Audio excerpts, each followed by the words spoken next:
I think it's time we need to have a quick chat about this topic. And with Game 5 now looming and a potential closeout to the NBA Finals here, we're about to find out what's going to happen to Ja Morant. And I don't know. I guess it's obviously been really kept under wraps a little bit.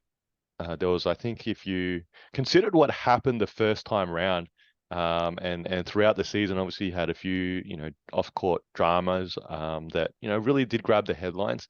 It was interesting, really, to see this time around that there was literally one article, one main article, obviously, that came out, and then an investigation into that.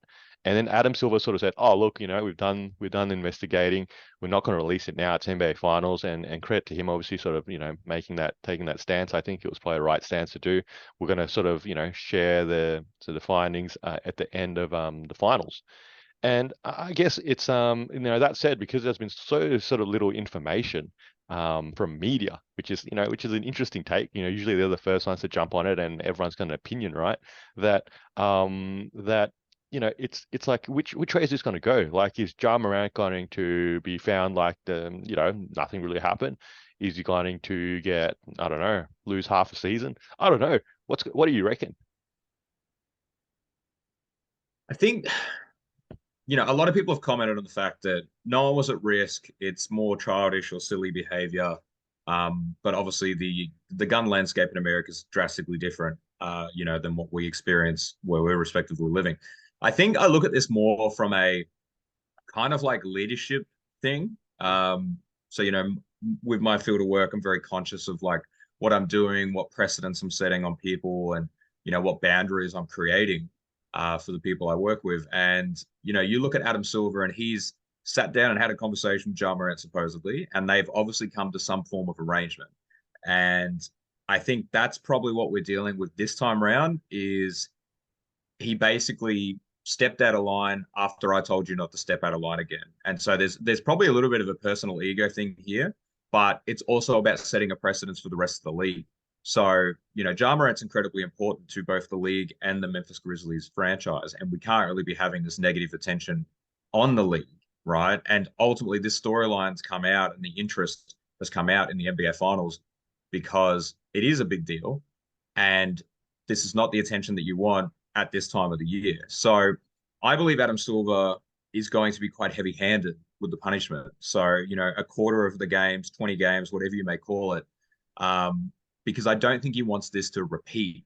You want to make sure that the 18, 19, and 20 year olds entering the league who have the potential to be big superstars don't replicate this behavior.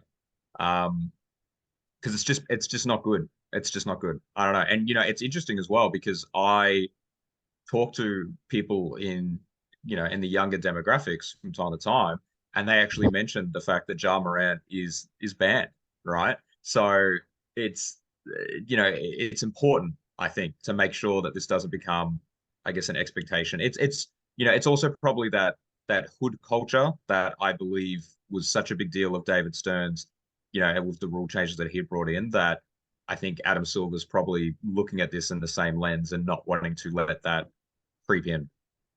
Oh, look, I think you're absolutely right in the sense that Ja Morant, whether he realized it or not, or even realizes it now, in a sense, such a huge role model for so many aspiring basketball players. It's ironic this year actually I bought two of his jerseys to give away, earlier in the year.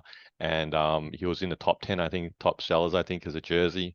His shoe was about to be released. He's already sort of lost a lot of, lost our credibility and reputation, I guess, after these few incidents here, which is going to cost him millions of dollars, no doubt already. But I think, like you said, I think the league has to set that precedence that, this sort of behavior, even if it's not necessarily illegal, can't be condoned as a professional NBA player. And look, I don't know if we want to sort of, we like to make picks here, right? So I don't know what we got to, let's make a pick here. What's he going to get? I don't know. I'm going to say 25 games. What do you reckon?